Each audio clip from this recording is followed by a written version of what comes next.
प्यायचं, त्या दिवशी पाणी प्यायचं. एक घुट पिऊन नाकवायचं नाही, रोज प्यायचं ते पाणी, रोज प्यायचं पाणी. ते तुम्ही जनतेला जे पाणी देता ना ते रोज प्यायचं. हा नाही नाही, हे बघा तुम्ही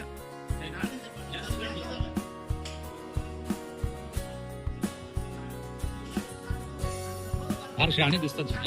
हो ना सर, तुम्ही अतिशहाणे आहेत. लोकांना प्या म्हणता आणि तुम्ही स्वतः जाऊन थुकून येता पाणी.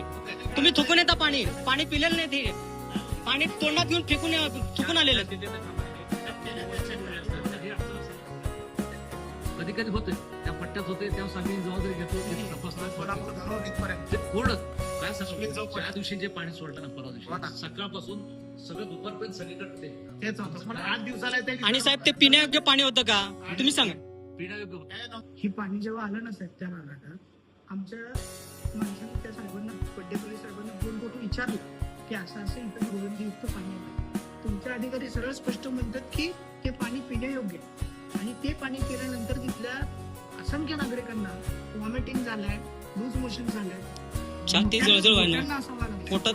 लहान लेकरांना तर काय काय त्रास होऊ शकतो. मी तुम्हाला बरं साहेब काय थांबवलं काय नाही. ठीक आहे ते करा, फोटो टाका. पाणी तुम्हाला वस्तुस्थिती आहे तीच पाणी दिलेलं आहे सर. जे घरी आम्ही पाणी पितो ना, तुम्ही पाठवलेलं पाणी तेच पाणी आणलेलं आहे. तुम्हाला काय वेगळं पाणी आणलेलं नाही.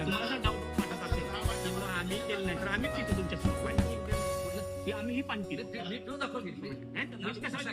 आम्ही दुसरीकडनं करून आणले किंवा घाण घातले, आम्ही स्वतः पितो सर. असं नाही आम्ही जे जनतेचं पाणी आहे ना तेच आणते सर. हे पाणी खरंच नाही. हे बघा सर, तुमच्या समोर पितो. हे बघा आम्ही त्याच्यात मिक्स करून आणलेलं नाहीये. खराब नाही. त्यांच्या मुलाबाळांना हेच पाणी पाजलं पाहिजे. अरे मी काय बाहेरच आहे का? त्यांच्या मुलाबाळांना हेच पाणी पाजलं पाहिजे. मी बाहेरच आहे का? साहेब हो साहेब, तुम्हाला मुलाबाळांचं म्हटल्यावर एवढं राग येतं, मग आम्ही मुलाबाळा नव्हत का तुमचे? हेच दाखवलं ते पण आता. रिपोर्ट दाखवलं ते तुम्हाला दाखवलं. सर काय माहित आहे? साहेब तुम्ही पालक आहेत, तुम्ही नागरिकांचे पालक आहात ना, मग तुम्हाला तुम्ही नागरिकांचे पालक आहात का नाही?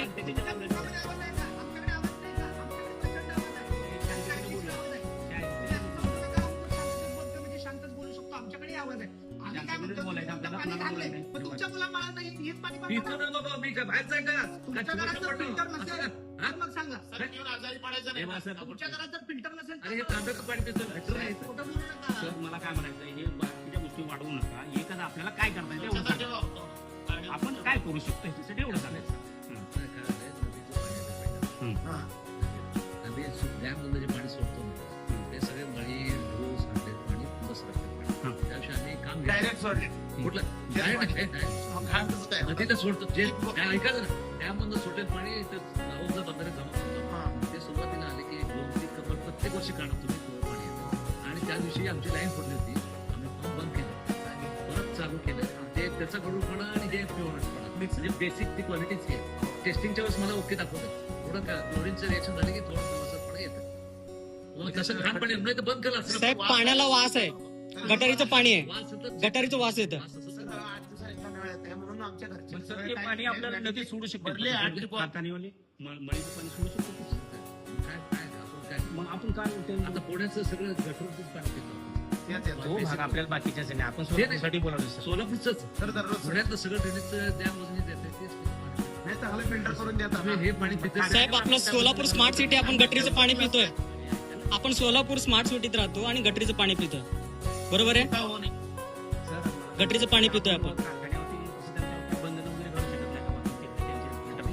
त्याला डिफरंट वेगळे आहेत. आपल्या ज्या उजनीवर पण आहेत लाईन आहेत. ते शक्यतो वापरतात. ते वापरूच नाही होत सर. ते वापरूच नाही, ते बंदच करायला पाहिजे. उजनीचं पाहिजे आम्हाला. नमस्कार, मी निलेश श्रीनिवास संगेपाक, आम आदमी पार्टी सोलापूर शहराचा अध्यक्ष. आज रोजी आम्ही महानगरपालिकेमध्ये एक निवेदन देण्याकरिता आलो होतो आणि या निवेदनाचा विषय असा होता की सोलापुरातील जवळपास 40% भागामध्ये लष्कर असेल, स्लॉटर हाऊस असेल, बापूजी नगर असेल व इतर काही भागांमध्ये नळाच्या पाण्यातून दुर्गंधी आणि पिवळसर पाणी लोकांना आलेलं आहे. अशी तक्रार लोकांनी आमच्याकडे वारंवार केलाय. शुक्रवारी ही घटना घडली. शनिवार रविवार सुट्टी असल्या कारणाने आम्ही आलो नाही.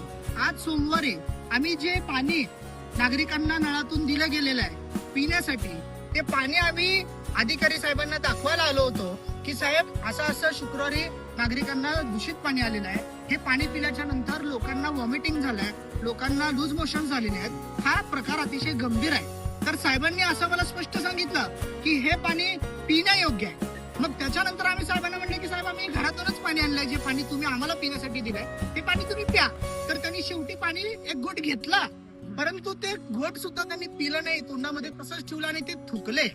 परंतु त्यानंतर हे पाणी आम्ही घरातूनच आणलेलं आहे. तर हे जे पाणी आहे ते नळातूनच आणलेलं आहे हे दाखवून देण्यासाठी आम्ही स्वतः एक घोट ते पाणी पिलो.